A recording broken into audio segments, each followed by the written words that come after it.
Okay, is everything okay? Yes. Okay. Okay, we are going to start, okay? Okay.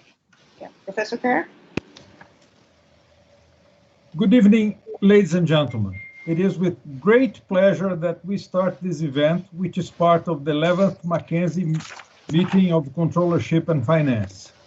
The meeting is promoted by the postgraduate program in Controllership and Business Finance of the Centro de Ciências Sociais e Aplicadas da Universidade Presbiteriana Mackenzie. This year, the event's main theme is the leading role of controllership in problem solving. Today, we'll have the participation of Professors Carmilla Henry and Lee Flagg, both from Temple University. We are delighted to have you with us tonight. The mediators of the event will be Professor Liliane Segura and our PhD student, Alexandro Toaldo. I have two important announcements to make. First, during the event, we will share a link on the chat for those who need a participation certificate. Second, we remind you to please keep your microphones and cameras off. I want to thank all of you who helped us to promote this event. We also thank Universidade Presbiteriana Mackenzie, which always supports the dissemination of knowledge. I want to thank our master's and PhD students who assisted in the organization of this event. I also want to thank the professors who will make the presentation and debate tonight. Thank you very much for accepting our invitation. We also thank the professors from other universities and from other countries that are sharing this moment with us tonight. Before giving the floor to Professor Liliane, who will open the event formally, let me introduce her. Professor Liliane Segura was a visiting professor at the University of Salamanca, Spain. She holds a PhD in finance from Mackenzie Presbyterian University, a master's degree in business administration from the University of Sao Paulo, a bachelor's degree in accounting sciences from the University of São Paulo. She is also a specialist in entrepreneur's business plan from California State University in Fresno. She is a certified accountant by the International Association of Certified Accountants and Financial Managers. She's a professor and researcher at Mackenzie Presbyterian University and has also taught in several MBAs and in-company courses. She actively participates in national and international research projects with funding by CAPES and international development agencies.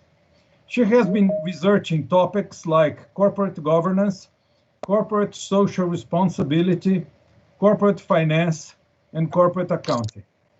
In addition to her academic career, Liliane also has a professional career. She is a partner of Open Book Accounting and Financial Advisory. She has large experience in retail companies' financial and accounting. Professor Liliane, the microphone is all yours. Thank you, Professor. Nice Thank you, Professor Kerr. I'm delighted to represent Professor Claudio Parisi, who is the director of our business school, to start this event, the Encontro Mackenzie Controladoria. In the end of this meeting, we will give you some numbers of this huge event that we are hosting at this past 2 weeks. And I personally negotiated this two professor to come here to talk to us, and I'm sure that we will have a nice talk from them, nice speech from them, and I hope you all enjoy this discussion. Thank you, Professor Kerr, for this opening.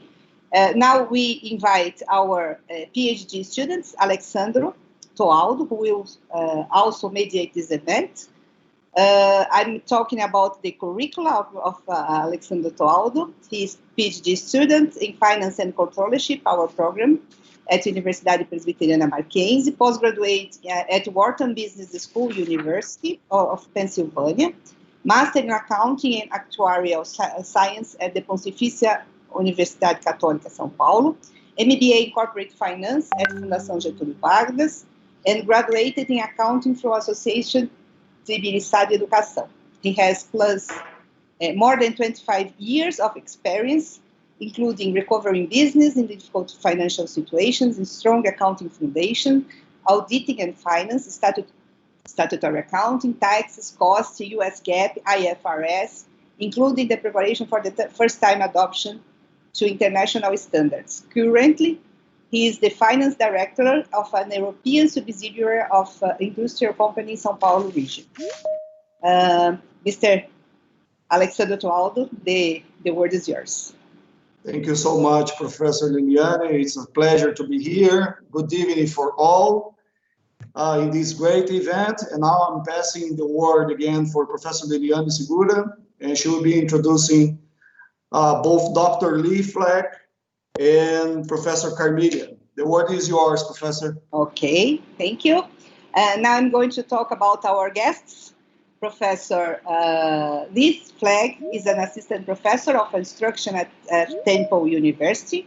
Dr. Fleck specializes in human-centered computing, large-scale systems engineering and integration, as well as information assurance, software assurance, and data science. She has 20 years of experience leading research projects in the field of usable security, usable privacy, information assurance, data science, and software engineering, resulting in several conference and journal publications. In addition, Dr. Fleck has a bachelor in fine arts and film production from New York University School of Arts, and has co-directed, co-produced, and co-written an independent feature length film. Professor Carmelia Henry holds a master's degree in business administration at Villanova University, graduated from University of Southern California, certified in digital imaging. She's a passionate senior executive in managing, designing, and implementing successful customers and business solutions in finance, banking, public utility, health, investment management, credit, utility, education, and chemical operation. Exceptional track record with performance risk assessment, assembling and inspiring effective teams, developing cost-benefit savings, exercising risk management best practice while achieving global productivity improvements and winning executive leadership solutions. Experience as a CIO and CTO with over 15 years of diverse experience. Provide industry talks and seminars on octal character recognition, barcoding, and office automation implementation and strategy. I will talk about our presentation. Each professor will have about 20 minutes to speak about corporate governance and technology. Then we'll pass governance and technology. Then we'll pass the word to the first Professor Dr. Lee Fleck to start the lecture. Professor Lee, the word is yours. Oh, okay. Well, would you like to share your screen? Yes. Do you know how to do that in Teams? I think I figured it out. Okay. Okay. So, yes, we are seeing already. Great. So, Professor Henry, Carmelia, she is really the expert on governance. I am more of a CS, computer science researcher, and I have worked as an executive at a small business. I have come to understand that several of you also do work at small businesses, and also that there's a lot of accountants out there. So I'm really going to talk about sort of the approach I want to take to instruction at Temple for our master's program in terms of how to analyze and manage data. So quickly, my professional experience, as she already kind of said, I work in the defense industry, or I have in the past. I'm now an assistant professor of instruction, but I mostly did research and development in large-scale systems, and I ran the R&D department. I've done software development, and then I did the weird thing of being a filmmaker for a while, which was wonderful and fun, but it doesn't pay the bills. In terms of the research that I've done in the past, it really deals with large-scale software systems and understanding how to integrate those types of systems. So I was working with the military, but we were also looking at mergers and acquisitions of companies and how that affects the integration of those systems. So I have some experience with understanding those problems in businesses. Looking at how service-oriented integration can alleviate those problems, and then really figuring out mathematically how to integrate systems and understand how they're equivalent, how they can be sort of fused together. I have a large background in information security. I'm not going to talk about that today, but if you have any questions about that, please feel free to ask them. I always enjoy speaking on that subject as well. So I was really inspired by my experiences with data analysis. I always found that people knew the exact way to analyze data. They knew all the algorithms, they could use all the tools, but they didn't really know why they were using them, and exactly how to create a study so that you could effectively find patterns in data. And so I was inspired by that because data is everywhere. I mean, so there's so much data out there, and it's such a challenge to every single business and every single study, and everyone can use it. I think it's interesting that there's so many tools now that even personal data, you can if you know how to construct a study, you can analyze the data around you, and it's going to help everyone personally and professionally. It's a crucial asset. It's I think that it provides a competitive advantage in a huge way. I think that that's where most businesses see competitive advantage nowadays. So it's important to be able to analyze all that data you have. So I think everyone needs data analysts. They need good data analysts. And being a data analyst isn't necessarily about being a statistician. It's not about, being an AI expert or a machine learning expert. It's really about someone being able to, provide insights into data, provide predictions, have some hypotheses about, how you want to use that data to better your business, better your findings. And I think the biggest thing is, how do you communicate that data effectively? I think in, at least in the area of computer science, and I'd be interested to actually, have some questions or have some dialogue about, in computer science, there tends to be an issue with communication, and I hope that it's different in business. I'd love to, share information about that. But essentially, a data analyst is a storyteller. They explore that data, and they're able to summarize those facts and tell the stakeholders exactly the way that they can. I don't want to say spin it. That's kind of has a negative connotation. But how they can utilize it such that they're going to be able to make the best decisions possible. I think an important factor in all this is, as a data analyst, you need to be able to effectively and correctly use that data. So you don't want to create a story outside the data or make assumptions. You need to use all of that data to tell that story. So as I said, I think that there's a gap.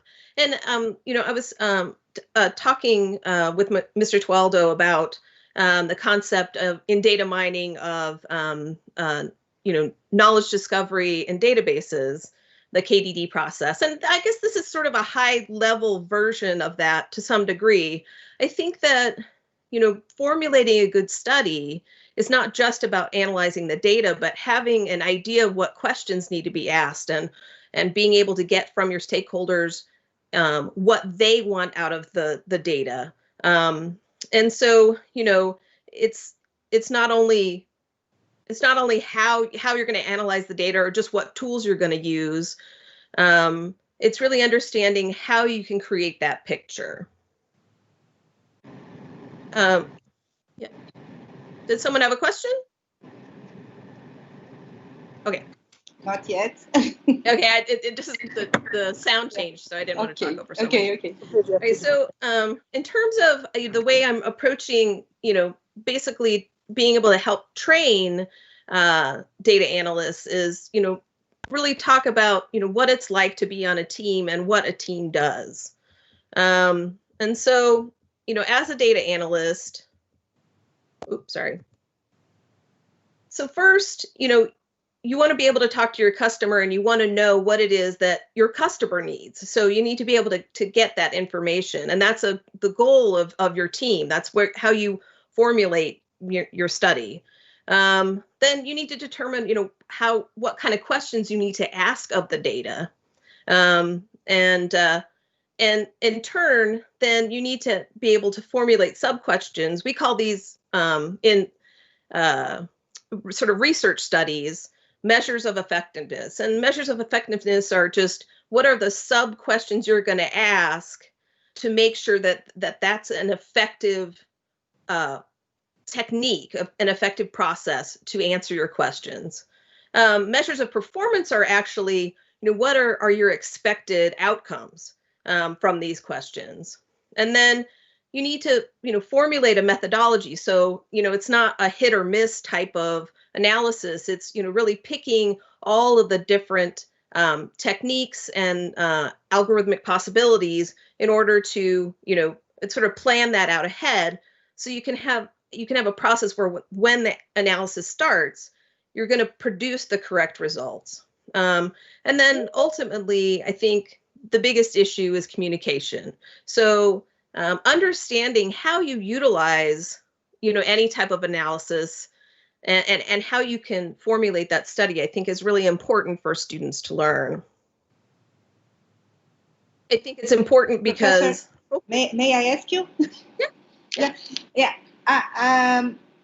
In all the times that you are implementing some data analysis, some ERP, it's always a struggle between the accountant and the data analyst, because sometimes we don't know exactly what we want to ask, and we don't know exactly how the system works, and then the data analyst also doesn't know about accounting.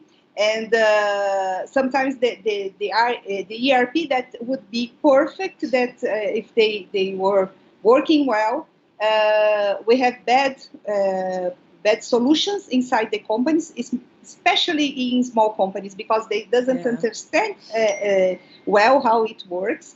And I would like to know if you experience that in your field, and how does you manage that in the field?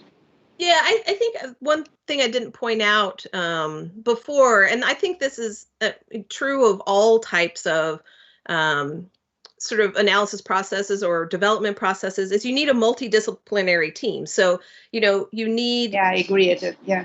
So you need one or two people of the whole group, all the stakeholders that can talk to each other, that, the accountants understand what they understand, and they need bridges. And so, yeah, I found that's a huge issue. Yeah. And so, yeah, that's another goal of this that I didn't say, but yeah, it's very important. Multidisciplinary teams, people, I think they think of, implementing, like the ERP implementers are just they're in a, they're their own bubble, they're their own silo, and they don't talk to anybody else. And no, yeah, you have to have users of the system, and so I think once you have all of those factors, then that makes it an easier process. Yeah. That's a great question. Yeah. Yeah, I mean, I think that, I don't want to, you can read all these questions, but you think, when you think to yourself, I have all this data, but people ask all kinds of sort of strange questions, or they get the data makes them nervous, or they are aggressive about it, or they really understand that it's an asset, but they don't know how to use it. And so, I think it's really important to be able to speak and translate all those questions. And it's easier to translate them when you have people who understand every part of it. Yeah.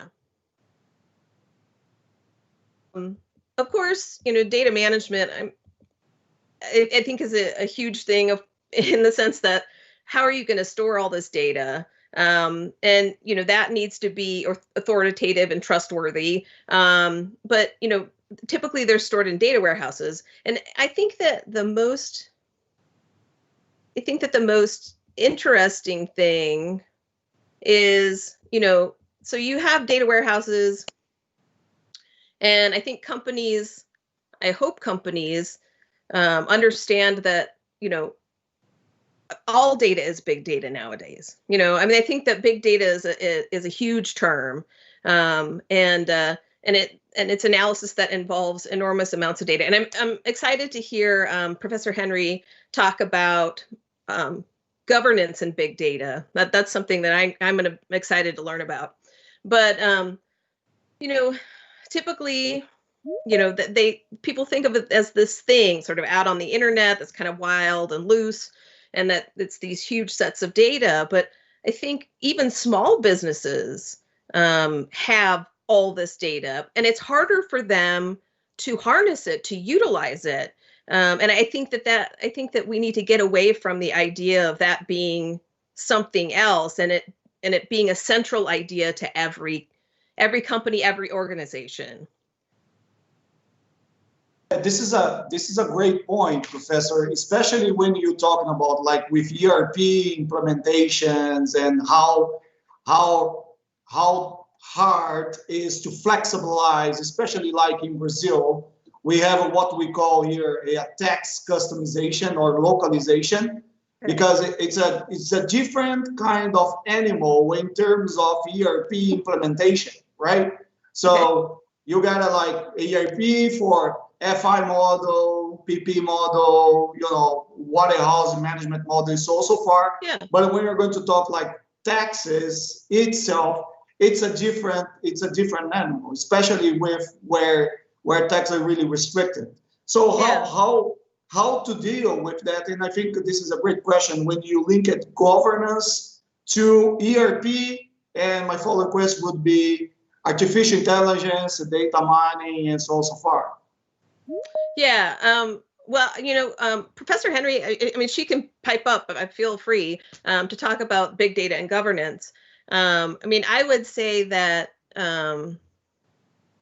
that you have to formulate your questions really well, and you have to know, what those sub-questions, what those measures of effectiveness can be.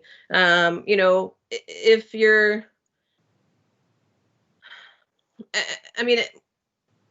anyway. I think that, having all this data, you end up having silos of data too. And so I think that's an issue where, we need to utilize ways, particularly like things like machine learning, that can really find greater connections between the different types of data. I don't know if I'm answering your question, but I think that big data,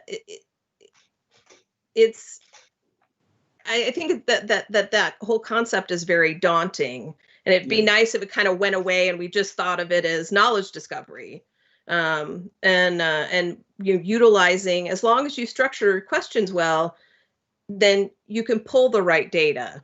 So, did you have input, Carmelia, on governance? Yes. Sure. So, can you hear me okay? Yeah. Yes. Okay. So, yes, and with regards to that and governance and the data, and Professor Lee, you were absolutely accurate with regards to it's all data. All data is information, and it comes in many, many forms. And with regards to how that's stored and how people are managing it, those are the most critical components. We're probably only as great as our weakest link, not to use that cliche for anyone who knows that show, but that's really what the premise is behind that. So yes, definitely, it's all about how the data is architected and where it's stored, and the manipulation of the data and how it's used throughout the process of the life cycle of the data. Look at it as a, when I teach young students about data, because it's hard for them to grasp, I talk to them about like a debit card, right? And if you take that debit card and you have the life of the debit card, and you're going to go use the debit card to buy something online, and then you're going to go process it, and then maybe you'll go into a store, and maybe you go into, I don't know, to purchase something with it. Then at that premise, you would say, well, how do you know your data, and how do you know that they processed that transaction correctly, right? The data is also transactional. So, so hopefully I answer that in a brief way. Yeah, and I'm sure you'll be talking about it more. Okay. Yes. Please go actually, Professor. Yeah, go ahead, Professor Liliane. Please go on. Let the Professor lead the presentation. Yeah. No, it's okay. Yeah. So, I mean, I think that, if we can take the big data out of it and it's all data, I think that, the one benefit of, what big data afforded everyone is the idea that there's speed and efficiency associated with that analysis. But once again, your analysis is only as good as the questions you're asking. And you need to be pulling the right data, and you need to be planning all of your analysis steps. So without that process and that life cycle, you're not going to get the predictions that you want. But certainly big data has helped, and the whole concept around big data analytics certainly has helped people structure their questions better, to uncover and to answer the big questions that they have and utilize their data better. So I think that in terms of, as I said, I'm a CS nerd, and so so I'm approaching this from, I want everyone to be a good analyst, and it because everyone needs that. You're going to be doing analysis, in any job that you have, really nowadays, and if you're not, it will be helpful if you did. But certainly, business intelligence is the biggest area where utilizing your data is going to have the most mileage. I mean, it's everywhere, but certainly business intelligence and analyzing data and making predictions is very important. So, I put this up here, but I didn't think about the fact that you all know all about business intelligence. So maybe we can talk about that a little more. But I find that that this is sort of a unique area in terms of formulating your questions. But there's a lot of research, and there's a lot of already structured questions out there, because this has been a topic of big data and data mining for a very, very long time. So I think that I'd be interested for if there's anyone interested in discussing this with me. I'd love some questions. So, in this sense, actually, we introduced this semester in a subject called exactly big data and big analytics with our Professor Valim in Mackenzie. So we've introduced it to a tool. For me, it was really new, but really interesting. Name it rapid mining. It's exactly what you just said. It's like, it's not how to do your modeling, but how to really make the right questions, because the model itself, it's already embedded into the software, right? Yeah. It's how it's really machine learning. It's day-to-day process to learn how to solve the work, right? Right. Yeah. Yeah. I mean, I think that that's one of the most interesting things about analysis is the tools are all out there. I mean, you know, and they have the intelligence is, you know, pretty much, or, you know, that is embedded in the tools. So what you really need to do as an analyst is less about learning, you know, the formulas, and it's about knowing how to structure those questions and knowing how to figure out what, you know, to understand what approaches will actually answer those questions in the best way possible with the data that you have. And or it can help you figure out what data you need to answer those questions. So I think it's, once again, an area where people just immediately go to the tool, or they immediately go to the algorithm, and they don't think about, you know, what they really need out of it. So I find all that really interesting. It is, definitely. Yep. Yeah. Well, and you know, I've talked to a lot of people. You know, I know a lot of people around here who do like modeling and simulation of weapons systems and stuff like that, and they have to construct studies. And you know, it's an issue with people just don't know how to do that. You know, they know the techniques, they just don't know how to utilize the data effectively by asking the right questions and finding the right data. So anyway, I think so the biggest key to you know, once you have predictions is being able to communicate the data, communicate what findings that you had. I think there's a big gap in creating easy to understand and interpret visualizations of the data, and in a way that can communicate effectively. I think humans understand things better with their eyes than, you know, hearing it. So that's a stress that's I think is important in any study. Is if you're going to communicate the data, you need to know how to effectively visualize it, because otherwise you're going to confuse your stakeholders or your customers.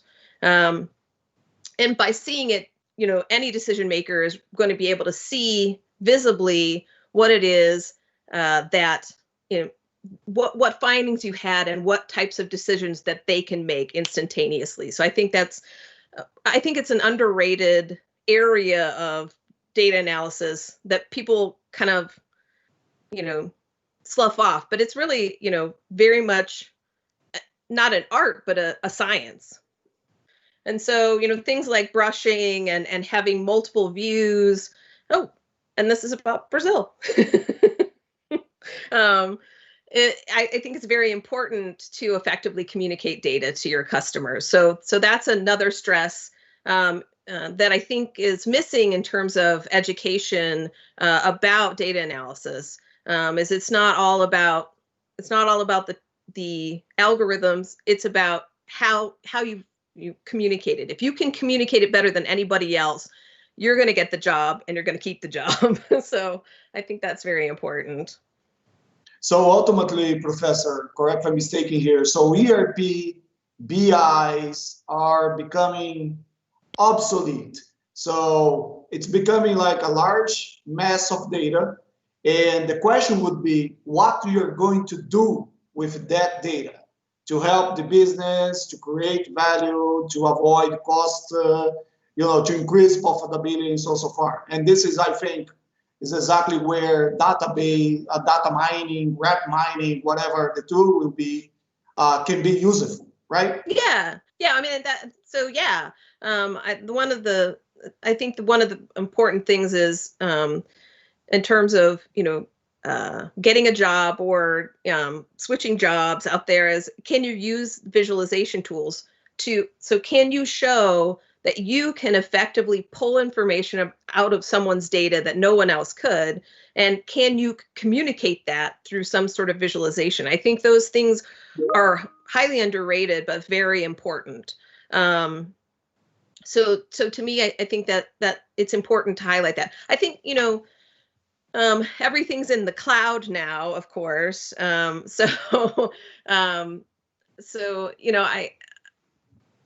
I think that utilizing data either gets really confusing and scary, or they just think it's going to happen instantaneously. And I think, both of those viewpoints are wrong, of course. And that to employ if you can be a great data analyst, to employ a great data analyst, it's going to be a huge competitive advantage to your business, and you can do it in every area. Because you can provide business intelligence, but you can also in accounting, you can find ways to, cost cutting measures. And so anyone who can effectively analyze and communicate those answers, because, people aren't necessarily going to know even what questions they want to ask. So I think that's an incredible skill. Yeah, what I think by your presentation is that in the past we are worried about how to process the information, because the processing of the information was the great deal that we have in professionals. Today the problem is not the processing the information, because we have tools to do that. Yeah. But the problem is that what is going to output this? What is the information that we can have? And as a professional, an accounting professional, for example, we need to know what do we want from this processing. Right. Yeah.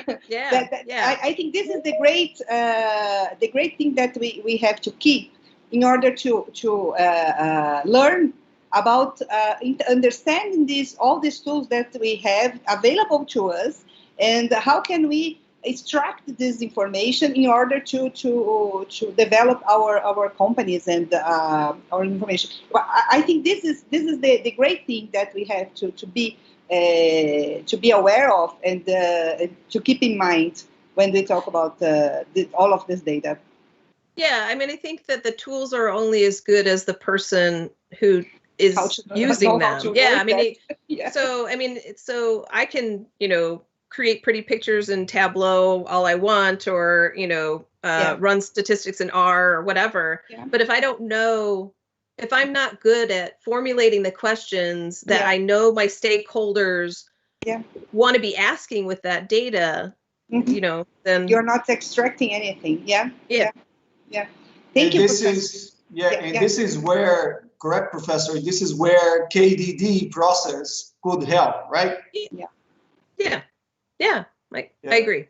There is an interesting question here, Professor Liliane, and I don't want to miss this because this is really interesting. Yeah, of course.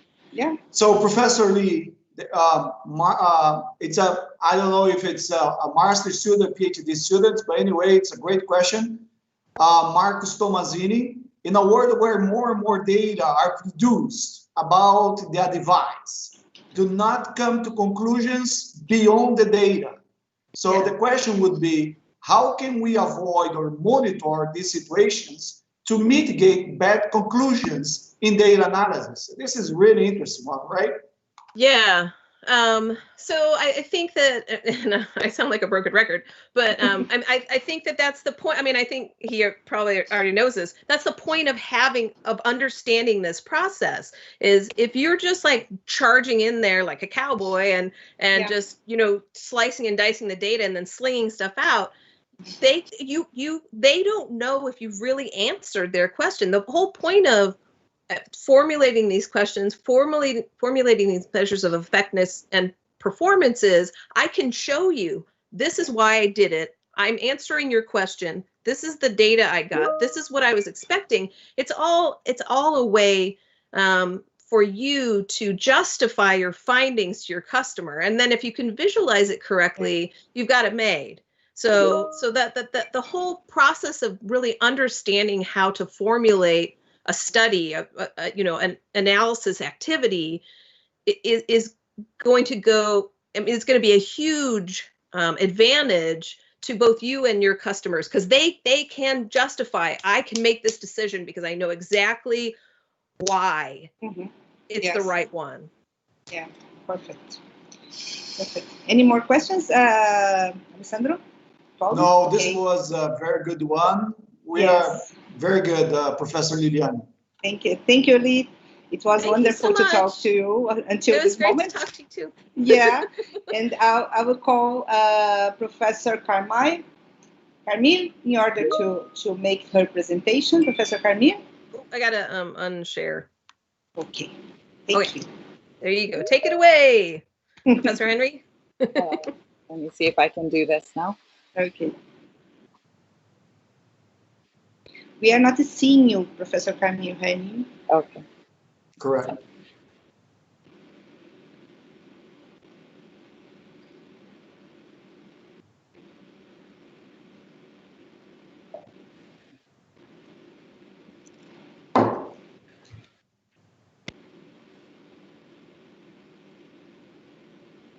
Do I just put the...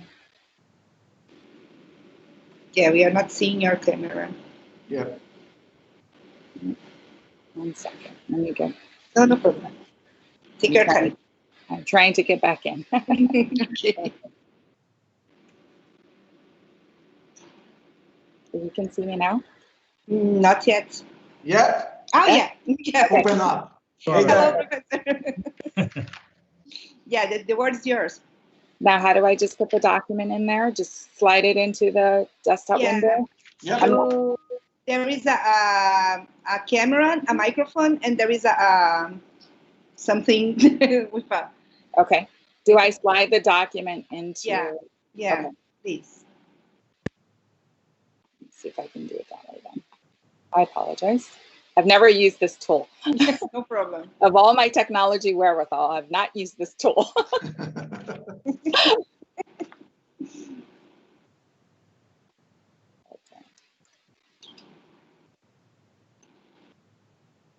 It's look like an arrow to the top. You're gonna see your camera, your speaker icon.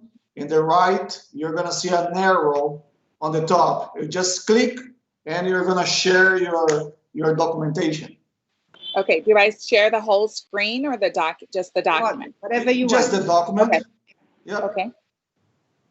Okay. Great. Let me try it that way then. Sure.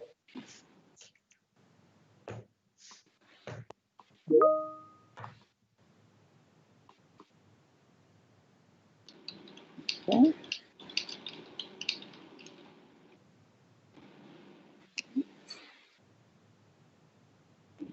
Not yet. I'm getting closer.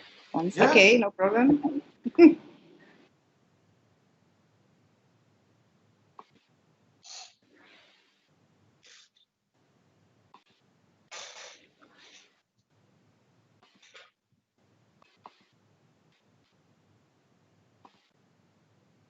How's that? Are you seeing this? Oh yes. Yes. Okay, yes. perfect. Yeah. Okay, we can begin. Yeah, okay. Small minor technology. Thank you so much for bearing with me and learning this tool. Hi, my name is Cornelia Henry, for those of you who are new. I think there is we are not hearing you. Okay. There is something with the microphone. We were hearing, but not Is now. that better? Yes, yeah. Okay, I'll speak a little louder then. Okay. So I can't see you guys, so that's fine. Okay. So again, my name is Cornelia Henry, and I'm going to talk to you a little bit about the governance around data protection and the risk and compliance components that make up that governance. So with that said, high level, brief introduction, we're going to talk about some risk management, we're going to talk about that data governance, and we're going to talk about how audits and compliance and some of the hot topics of late, okay? This is a little bit background behind, some of my experience. And the reason why I share this is because it'll make more sense in the end. But to really understand all the aspects of data governance, you really have to have some exposure to both the technology side, I feel personally and professionally, as well as business operations. And you have to be able to marry those two together. And so I've been fortunate enough in my career to be able to do that. And where I managed technology for about 15 plus years and globally. So I managed it worldwide. So I learned a lot, learned by fire. And then I also was able to take that and move into risk management, where I've actually, having that development and technology background, was able to kind of marry those two together. And the reason why that's important is because if you look over to the right, when we talk about audit, remember when we're going to come to this in my presentation, and I'm going to touch upon audit, and that's one of the reasons why it's important. So what's the real problem with data? Professor Henry, are you changing your presentation, because we are not seeing that? No, I haven't changed it. Okay. Do you see problem? Do you see problem statement? No, I'm just see governance, risk, and compliance. The first slide. Oh. Yeah. I don't know. Okay. Can everyone else see? I think everybody. No. Yeah. Okay. Would you like us to share the presentation, because we received that? Would you like us to share and help you with the presentation? Okay. Sure, that would be great. Thank you. Toaldo, would you do that, Toaldo? Definitely, I can, Professor. Give me just a second, just to open up. Okay. Okay. And I'm going to exit out of what I'm in then. Okay. Okay. So, and then you want me to stop sharing? Yeah. Okay. Yes. Yeah. Okay. Is that good? Yeah. Okay. Now it's okay. That's interesting that it just displayed. Yeah, sometimes it happens. So I'm not so good. Well, I'm on a MacBook, so I'm not sure if that maybe is presenting it. Yeah, this is the problem of the MacBook. Yeah, they are always late, the presentations. I think this is the problem. I have a backup too, and yeah, this is the problem. Okay, thank you. I'm glad we sent it over. Let's just to all the folks did. Yeah, I'm just in a minute. I'm just saving the presentation right now in my desktop, just to make sure if I have the right one. Okay.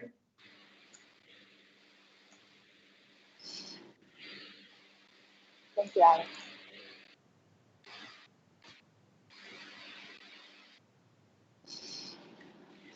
There is some noise in your microphone, Professor Henry, that I don't know if this is a microphone or the.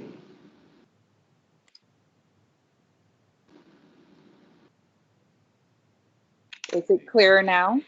Yeah, now it's clear. Okay. Yeah. I won't move, I promise. That is the problem. We moved and we lost the connection. Yeah. But this how it is now, it's good. Okay, perfect. I'll sit right here. Right. Can you see my desktop? Yeah, we do. Yes. Okay, I'm just clicking here because I'm trying to. Yeah. It should automatically start it, so that will be. Yeah. Let's see it. Is that work? Yeah. Perfect. Okay. Tell me, Professor, when I need to switch the presentation, right? Sure. You can go ahead and. Okay. And I kind of went over this agenda already at the high level, what we're going to discuss. Yep. And you can pass that as well. Okay. I'm wondering if you gave me control, I can. Okay, so that's fine. You can stay there. So what's the problem statement right now? What's the problem around data? The biggest problem around data currently right now is that it's everywhere. Within Brazil, from what I understand, and speaking with the professors, there's over 20 million companies, and only 1% of them are public type companies.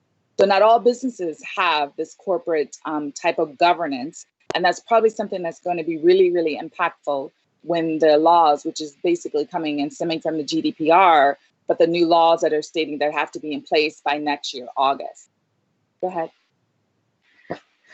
So data, the biggest other problem is that data is just not stored properly.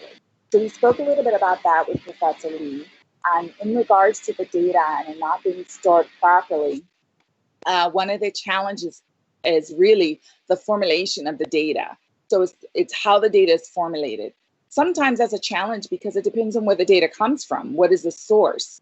And again, as we mentioned briefly before, data is information. And so I want everybody to kind of imagine data as information, and you being on a highway or a road, and you're traveling along and you're just a piece of data, okay, just for argument's sake, we're going to keep it simple, and that you now are processing something, but you're not really sure why. Let's just keep that and let that resonate for a second. You're not sure why. Okay, well, it's because it may not be stored correctly. The other component of that is ownership. The biggest problem around data and manageability is that most people do not own the data. Data either comes in from some other source. If a company acquires another company, that is another area where the data could be misaligned. And then there's also other compromising kind of data components that you may not ever know about. And the biggest thing that we know of late is the issues around data, around personal breaches that have occurred. So that means that the data wasn't secure enough, and yet now you have a breach. You may or may not be aware that around 2015, the year 2015, there was over 270 billion data breaches. 270 billion. Okay, so that's pretty profound. You can get a next slide. So you can imagine, since most companies are in the financial world where a lot of these regulatory criteria are forced and mandated, but in smaller to mid-sized companies, they don't have the wherewithal, they don't have the finances, and they most likely will not have the staff to actually implement what these government and industry regulations that are required. If you're going to have implement any government regulations, they should be done by a qualified entity. What that means is you can hire an external auditing firm that specializes in that specific thing that you're trying to regulate towards. So in the case of some examples I put here are PCI, which stands for Payment Card Industry. SSAE is the traditional SOX testing, level 2. And then ISA 3402 is the international version of that. And HIPAA, what most people probably do know, is that HIPAA is your data, your personal, your private, your confidential, highly secure type of data. You find that level of data in almost everything. So, for example, in the United States, we have a driver's license, and then your driver's license has unique information. However, to obtain that driver's license, you had to have provided either your social security or a birth certificate or some form of identification that really attests to who you are. So having said that, think about that for a second. You've provided 2 artifacts of information, which are data, i.e. your birth certificate or your, in our case, social security card, in order to get that one piece of artifact to certify who you are, that you can drive a vehicle. So the only thing that the driving motor vehicle organization needs in the US, and I'm not sure how it is similarly in Brazil, but what they really only need is the driver's license and the number that's associated with the driver's license because it has your picture. So the point I'm trying to make is they put 2 artifacts of information, and now you have those 2 artifacts of information that are stored somewhere. Either it was written on a piece of paper or it was automated and data entered. And therefore now all that data and the link, if you want to combine them together, let's call it a record, is now available to an entity that really didn't need that information. Okay? So now, why is that important? Because in these financial businesses, it's really important. Everybody probably has a debit card. So you think about that. The GDPR, the EUS, the Brazil 13709, all of these are talking about that highly critical data, right? And where is it going to reside?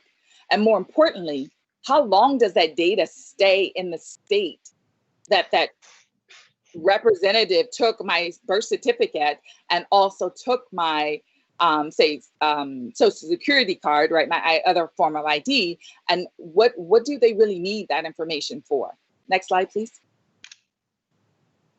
So small businesses now, as I mentioned before, do not have the beauty of the massive undertaking that a larger firm can do, or that a financial institution that is mandated by the federal and regulatory and government agencies. And depending on where you are, for example, in Asia Pacific, the regulatory agencies can literally close down the institution. So if you don't meet those regulations, then they will close your bank down, they will close your business down, and now you have no recourse other than to comply and get it remedied if they allow that. So that's why it's very, very serious. Now, with regards to the small businesses in say, Brazil, and you have, the majority of them being smaller businesses, and this regulation that is mandated that you have to complete by August 21st of next year, this is going to present its own dynamic, because depending on the type of data, which is why I said earlier, the type of data is very, very, very critical. Because if I have your unique identifying number that goes directly to whom you are, and I have access to it unknowingly or purposefully, then therefore now I can manipulate anything that critical data criteria is required to initiate something else that may be personal about you. So this is the underlying premises as to why they're very, very, very concerned, and why they want to make sure that data doesn't sit around forever. So in the US, financial institutions must maintain data records, let's say for 7 years. So from the time of inception to 7 years, that's the law here. Now, if you have a global company, which doesn't affect the small business, but let's say you're a small business and you want to open another company in another country, right? Because you have the capability to do so. Let's just say, maybe it's a franchise, let's call it that. Now you still have to adhere. If you have data from that country, you may not be able to have that data stored in your repository, say in Brazil. If that other country, let's say, is India, you won't be able to. Definitely not in China, because it's against the law, right? So you have to be very, very, very careful of how you classify your data. This is why it's the most important thing. The second most important thing is where that data is coming from and how that data is going to be utilized. Next slide, please. So let's talk about risk management. And I'm shifting gears slightly because I want you to understand the overarching umbrella. And you can read the definition, but in a nutshell, it's the overarching spokes and components of making sure that the tasks that are necessary to govern that you're adhering to these regulatory mandates or procedures and policies, and that is actually happening. Next slide, please. So most people say, well, so what? Now we're going to spend a little time here because I talked slightly about the data, but most importantly here is think about your small business. You have a usual small business will have a small minimal amount of management or risk because maybe they only have 10 employees, or maybe they have 100 employees. That's still considered a small business, right? Then you may have very few controls in place. That means if my data, my name, my address, my phone number, my unique identifier, my passport number, right? Any of those components are stored, then we might have a risk here because I may not, as a small business owner, have the capacity to actually correct or maintain that data in a secure manner. The average businesses usually have some type of risk management tools in place. And as I indicated, risk management is kind of the overarching umbrella, and it assists with how do you manage and govern? What are your procedures and policies? How do I know you're effective? What are the compliance mechanisms in place? And so understanding that in your small business and understanding what is the niche business that you're really focusing on, that's really, really key. But overall, the best ideal situation, regardless of size of an organization or a business, is to have a well-established risk management practices in place. That means best practices in some cases if you're very, very small. And that also means that you're keeping data secure. So let's think about keeping that data secure. If I give you money and I hand it to you, all right, and you put that money in your pocket or wallet or purse, okay, what exactly, did you count the money? Do you know how much it was? Do you know where it's going? Well, do you care? No, you don't, because it's cash. If I give you my personal number, we all have cell phones, mostly mobile numbers, and then I say, please don't share my number with anyone, and you will somehow lose your phone and someone hacks into your phone, and now they have my data and my information, because maybe your contact, for me, you had some personal information in there, correct? So with that in mind, think about the data and the manageability of that. Now, taking that to a larger scale in an organizational sense, the ones that are regulated by these large government entities, right? The ones, like I mentioned, that can close down financial institutions, right? You have to be really, really careful how you store that data and the classification of it. And the only way to really do that is with the right risk management practices. You can go to the next slide, please. This is a very simple thing. You can go out on the internet, you can Google typical risk matrix and stuff like that, and you'll find this probably same exact thing. The main point I want to explain here is pretty much what I've already explained, but I wanted you to graphically to see it. So if you look on the left side is the impact. And then you look on the bottom, that's your severity of risk.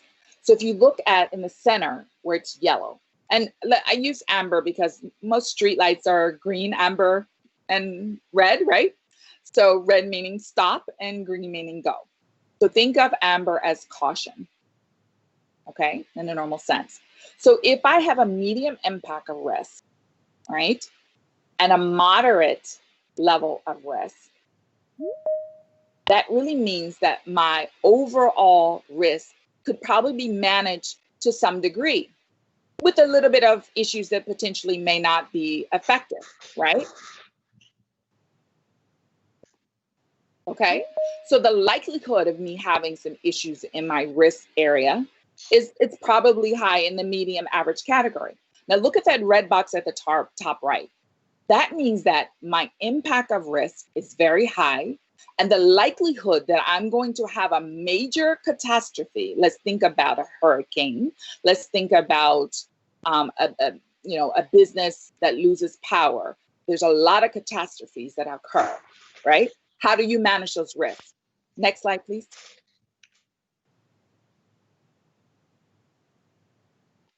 I can take a question if anyone has a question. I have a question. Sure. Yeah, I'm seeing that the PowerPoint that you put, the matrix that you are sharing with us, and I'm trying to understand how the small business can evaluate this minor risk or maximum risk. I'm trying to put this in we have the same problem in Brazil. We are all regulated with this information, and we are now suffering for that because the law just is just validated right now about the protected information. And I'm trying to understand how the small and medium business are going to analyze these risks in order to tell, yes, I have a minor risk or I have a maximum risk, so I have to take care of that. I'm trying to understand how they can even understand what is that. Right. So how do you work on that? Sure, absolutely. The main way to determine whether or not you're going to have a risk of exposure of any magnitude or degree is by understanding your own data. So, for example, you can have 20 records of information, and there may not be anything that has personally identifiable content. So what businesses have to do is really look at their own data, look at the processes that they have, the procedures that they have in place, how and when does anything connect, and how they got who, let's just say it differently, who are the suppliers who provided them the information? Do they process it in-house, or does it go to a third party, meaning an entity that is outside that just does that particular function for them? So example would be like payments. You know, a lot of companies don't handle the payments in their own business. They give it to someone else who that's all they do. Yeah. So you need to understand your business process. I'm going to say that's step one. Mhm. Step two, and understanding and mapping out your business processes, you're going to be able to identify where you may even have weaknesses that you never knew you had. Because Yes.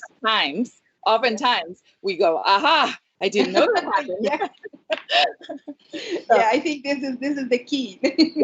Yes. Yeah. So Yeah. walking through your processes is the best way to actually knit that into place. The other thing is you have to look at your entities and what you do and how you process things with regards to, depending on the size of your entity. So how do people come in and out of your building? Do you provide badges to people, or do they use the great technology age and they're doing a thumbprint or a handprint, right? Or an eye scan? That's really way out there. Most people can't afford that. So that's the first thing. So think about that. I'm just going to stick on that one topic because I don't want to go too far and too deep. I'm going to go into the physical security because most people can understand that.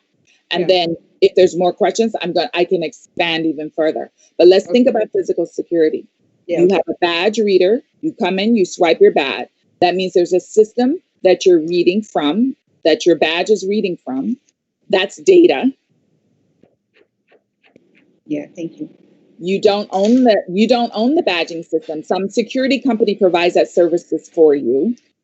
So now you have a risk of exposure. Potentially, you could literally be in that moderate risk category because you don't control that. If the security company goes out of business or they don't process all their data properly, then all of a sudden you could have people compromise and come into your business. Let me give you a specific example. This real life actually happened. There was a particular financial institution in the UK, not one I worked at, by the way. And the security guards were dressed in a certain kind of attire. Well, some other people came in dressed very similar to the security guards and relieved the other gentlemen and ladies. And they left and went on their merry way. The ones that were imposters went into and had access to their vault and cleaned out this financial little institution.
If your customers are out there, not only will you lose the customer databases and information, but you have a liability to deal with it from a legal perspective, as well as you'll lose your business because you won't be able to compete. Next slide, please.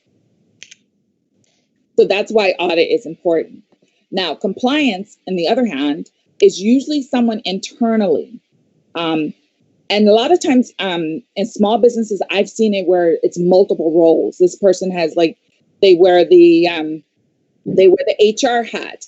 They wear the validate that the employee's done code of conduct hat.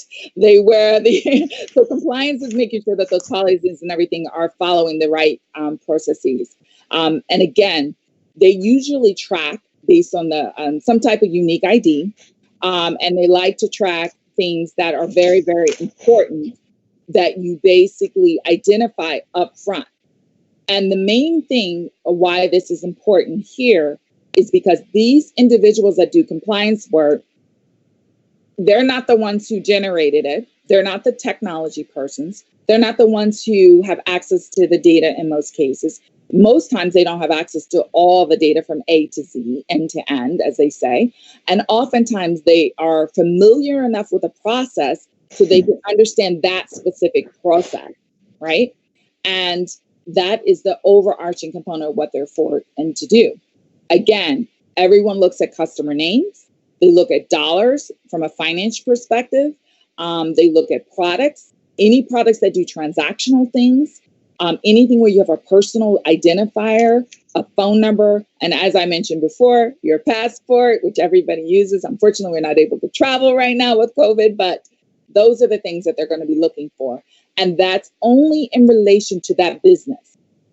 Your business may not have nothing to do with a passport, right? So you're not going to have that as a data element, but you will have an ID. And if you're in a retail space, you're going to have some credit card or debit card information, right? And so that's pretty much in a nutshell. Next slide. It's the last slide anyway. So with that, I'm going to Thank you, Professor. Open up with questions. Yeah, thank you. And thank you. Yeah, in a nutshell, what I'm trying to get from the Professor Lee presentation and for your presentation is that we have many data and we have to comply to protect this data, and we have to understand what we want from this data in order to get the information. So it's a huge and complex way of working in the business. This is really a great presentation that we have to we can see what is in our hands when we manage the information. Just one question. We accountants, I have an accounting firm, and in Brazil we have to have information from everything from my customer, everything that you can imagine, even from the employees, even from the owners of the firms. And this is one thing that we are discussing today, and this is really difficult to comply with these information because we have these information and we have to use it in almost all the areas that we are working in the accounting firm. So this is a huge risk because we have all of this information inside the companies, inside our ERP, and then we have to be careful with all this information. Do you work with any accounting firm in United States? Do you face some of these problems? Yes. Oftentimes with accounting firms, they have typically more information than they really needed to have. Yeah. And the challenge is, regardless if it's accounting or any type of entity, is to go back to keep it basic and simple. That's my most single, I would say, word of advice.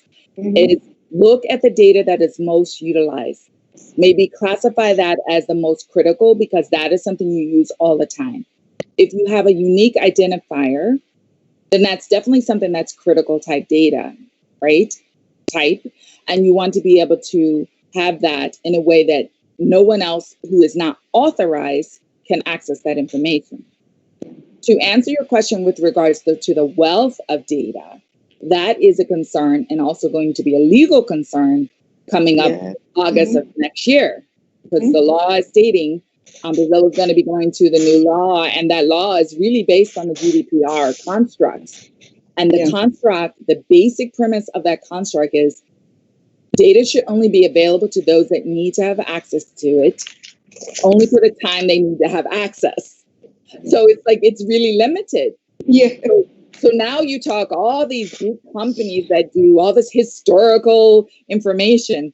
I don't know how they're going to survive, to be honest. I think, and honestly, I think legally people are going to have to get special compensation of what it would take to grandfather that in to their business functions. And at the end of the day, I very rarely have found an entity that is so pristine that they check off every single box in GDPR and every single box in SOX and every single box that's going to be in your law in Brazil. You probably would never find it, right? So, you'll never find it. Yeah. So what I always recommend when I've done audits, right, is, and I dealt with regulators. I dealt with the Brazilian regulators, Argentina, everywhere around the world. So I met with them face to face. So I was the one they would ask the question and I would have to get the answer or know it or explain it and defend it. So I'm telling you with 100% certainty, what I would do is have all my critical data. That's the most important. And I'd make sure that I can definitively prove that only the people who need to have access to it has access to it, and present that in a way that this is my stepping stone. This is where we're going. Here's where we like to be. Because the worst thing you can do is say, yes, we have it. They come in and find it and they will shut you down. They don't care. They will. I'm sure. They don't care. Thank you. Thank you very much. Tualdo, do you want to ask some questions? Tualdo, if you can, please stop sharing the screen, please. Okay, thank you so much. So my apologies. No. Yeah. So, I do have Professor Liliane, if allow me. I think the first question, Professor Lee, so thank you very much to be very clear on your topic presentation. So it's like a combo question, if you would. Would you like to conceptualize if you don't mind? So as you have presented, the IT infrastructure, so bottom line, information security or cyber security. I think that you're going to love this question. So the IT infrastructure tends to grow with the company, right? This is true. So new tools, application systems, ERP, BIs that we before discussed it. Now artificial intelligence is gaining momentum as well, and users are inserted as a whole in the need to arises. So therefore, what we can ensure is that the threat exists everywhere, right? So vulnerabilities also rise, usage of obsolete technologies, distributed data centers. There is in South America, another in India, another in China, and so far. Network expansion, scamming, among other challenges. I think my question would be, how exposed we are and what we can do trying to reduce the risk over time. Make sense, the question? Yeah. And Professor Henry, just jump in too. I think we can both help with this. You're very exposed. I mean, everyone is very exposed. I think that you're only as good as the controls that you've implemented. And it's almost like data analysis.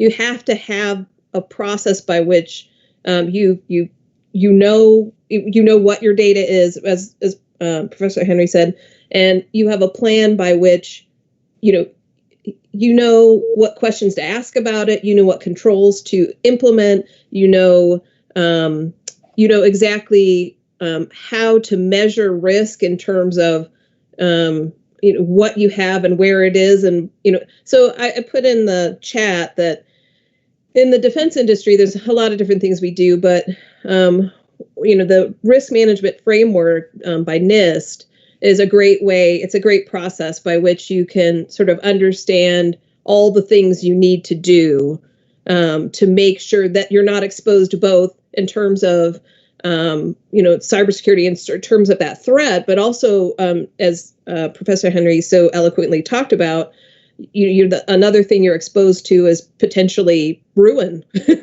based on not protecting what you have and not complying. So, anyway, Professor Henry, what do you have to add? So I would just say I agree with that 100%. And I also feel that one of the challenges is, I would say, organizing your thought process with regards to your data and look at it maybe very, very scrutinizing, right? In a manner by which, almost as if you don't trust the data. Is probably the most simplest way I can state it. And, but more importantly, if it's a medium to a small business, I would say, what are your initiatives, right? What are your plans? What's your 5-year goal and game plan? Where do you see your business evolving to? Because oftentimes the answer is in the weeds there. It's like where you're planning. Sometimes that's where the mistakes are being made, because strategically you're going to open up another office, or you're going to hire 10 more people. So when you look at that, what are your initiatives and your plans? You can actually hone in on some of the processes, because think about it. If you bring on new people, you must have an employee program or a handbook or some type of procedures of how you're going to bring those people on board, right? So that would help you with identifying some of your data elements. But you really have to look at your more critical components. Yeah, I mean, I think that's a great point. Is you have, if you're doing any type of plan, if you're shoring everything up, you have to plan for where you're going to be, not where you are now. Because if you don't, then when you get to where you want to be, you'll not be compliant and you'll be even more exposed. So yeah, I mean, I think you have to, and there's, of course, give and take there, because it's very expensive to implement all this. And it takes lots of time. So, I think that's an amazing point. Good. Yeah, I would say that I wouldn't spend so much time in what I call paralysis analysis and trying to figure out everything, because you'll never get it done. Again, go back to that 20% rule and getting that 80% benefit. I'm telling you, I can't tell you how many times that has saved me. You're not going to be able to get everything done. And no regulatory body or lawyers are going to be able to say, well, you didn't have it done, so therefore you have a liability issue. Well, they can say that, but then nobody has met that bar. Even new companies that are being established. So I would say something like that. Yeah. Good. So hopefully that helped. It helped a lot. It It was a great discussion. Tualdo, would you like to ask you something else or make some final considerations? No, actually, I do have a dozen of questions, but we are running out of time Yeah, here. we know that. And from my side, it was a pleasure to interact with both Professor Dr. Lee and Dr. Carmilia, correct? Correct. Okay, so it was indeed a pleasure from my side, and I really appreciate Mackenzie to giving us this opportunity to be mediator for this great event. Thank you so much indeed. Thank you. Thank you. Thank you as too. well. Yes. So I have to close the event right now. It was wonderful discussion. It's a pity that we have to go to our end. I have to tell that I learned a lot.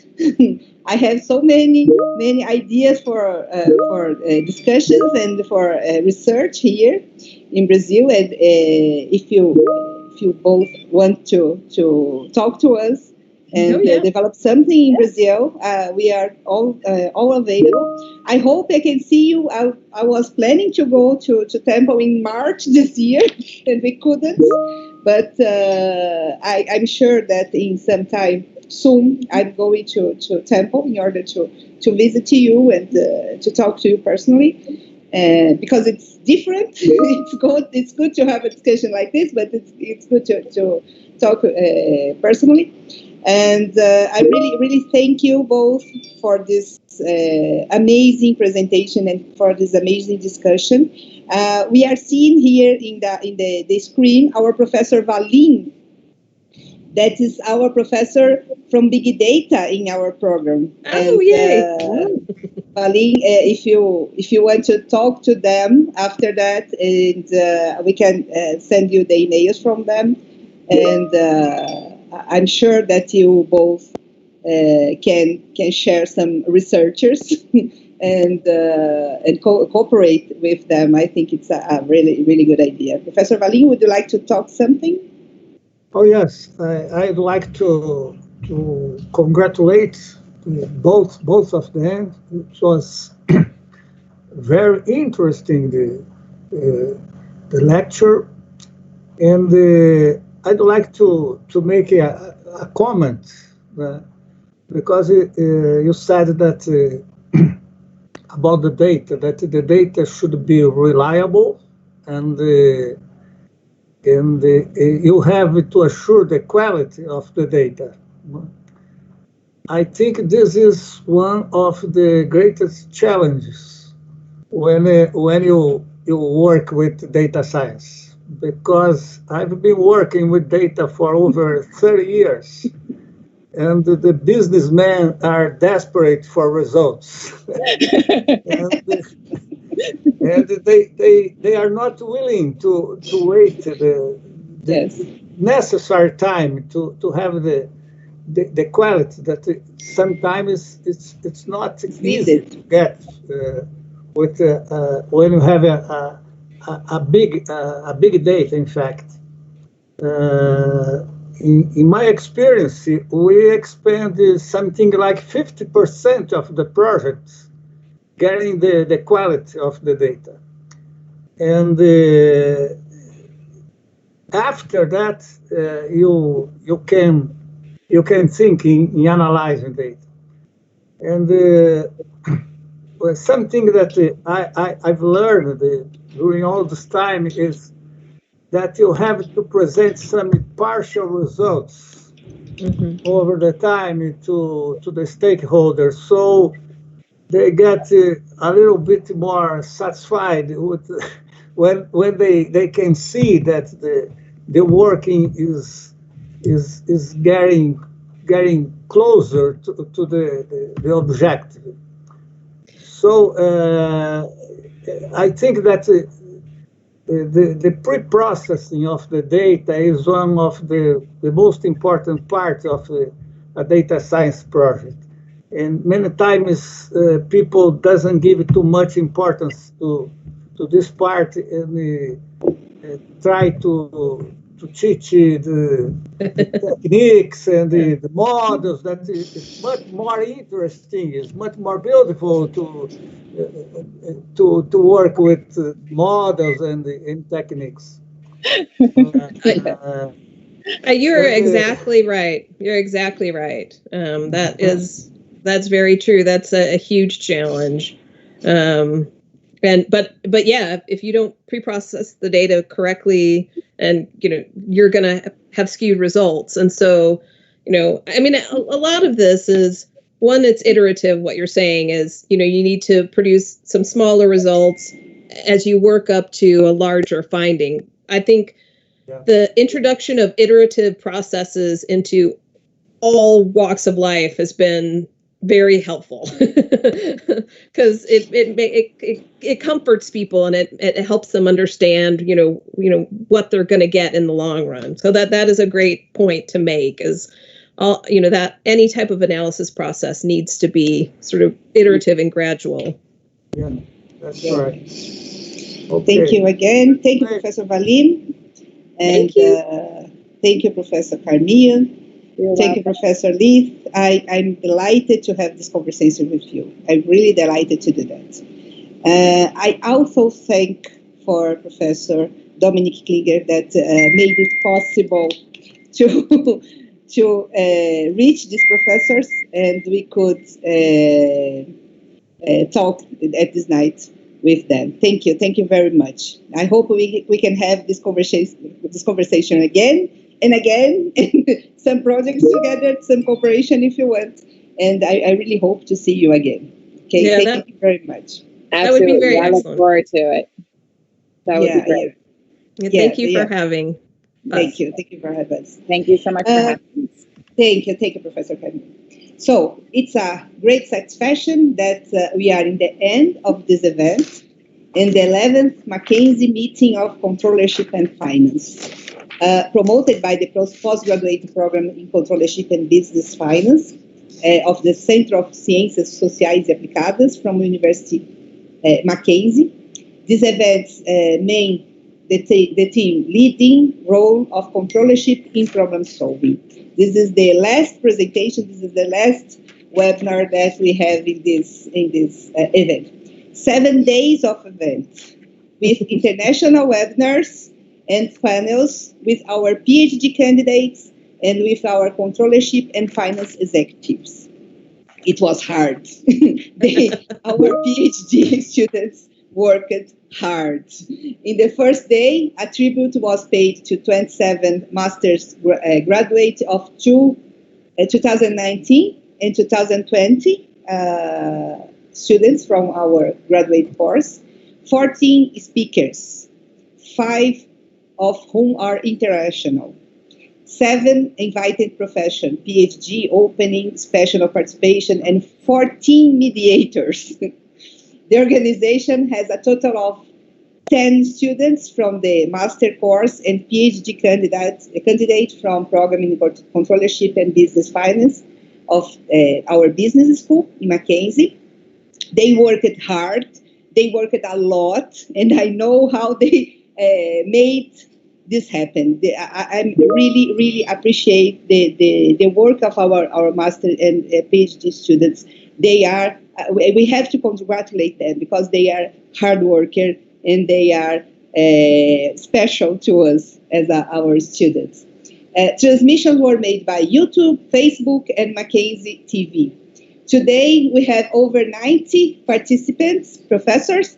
We have almost 100 participants in our event for teams, and we are tolerate more than 550 participants for teams in the 7-day of event. So it's a lot of people watching our webinars. Our special thanks to the magnificent rector, Professor Marco Túlio de Castro Vasconcelos, from the University of Mackenzie, the coordinator of post-graduation program Controllership and Business Finance, Professor José Carlos Tiamatsu Yanomari, the director of our business school, Professor Claudio Parisi. Special thanks for Dominic Klinger that made it possible to bring the professors here, and other coordinators, professors from our program, students from our business school, and other students and guests that accompanied all us during the 7-day of event. We are so thankful to our secretary for the program, Thais, for our program and the school, and to TV Mackenzie, who supported us for this event and made it possible to present, to spread our knowledge and our research for all of people. Good evening, everyone, and I hope to see you again in the next event. Thank you very much, and good night. Thank you, Professor. Thank you very much. Thank you. Thank you. Have a good evening.